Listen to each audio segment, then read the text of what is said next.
organized wars of the pre-civil rights, pre-feminist, pre-gay rights 1950s.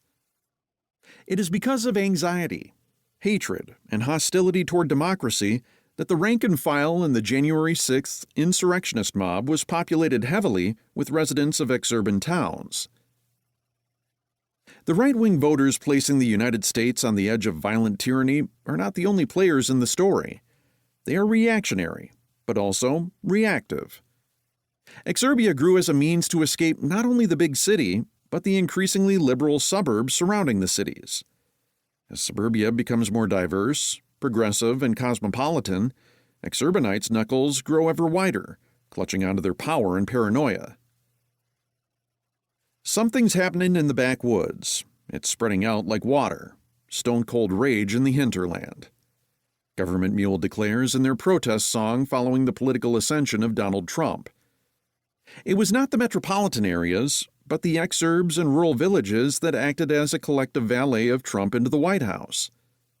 The states of the industrial Midwest, for decades reliable territory for the Democratic Party, shifted to the right because of a tilt in suburbs and exurbs where beleaguered residents sought a strongman to assuage their fears, and, tapping into a multi-century tradition of xenophobia and racism, their perception of a threat emanating out of the rapidly diversifying demography of America.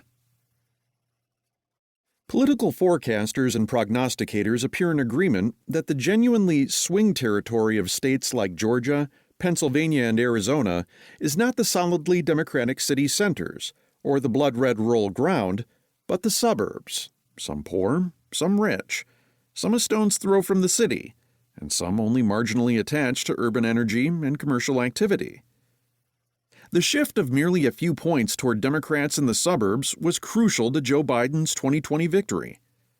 In a violent attempt to nullify the votes of the 81 million Americans responsible for the Biden presidency, an insurrectionist insurgency, comprising largely enraged white men from small metro suburbs and exurbs, stormed the Capitol, where they defecated on the floor, attacked police officers, and threatened to lynch public officials, hoping to stop the certification of the election.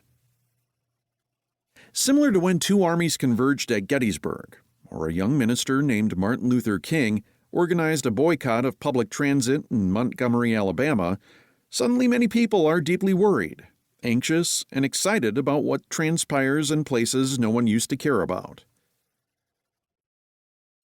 The right-wing states of most exurban and some suburban counties make them convenient debate fodder whenever the national discussion turns to red and blue states.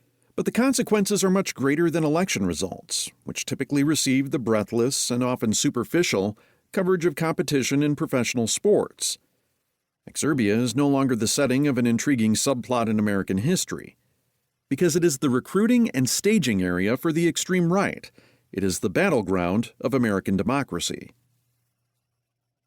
Exurbia now, the battleground of American democracy, will give an impressionistic sense of what it is like to live in one part of the Midwest where suburbia and exurbia meet, intermingle, and often collide.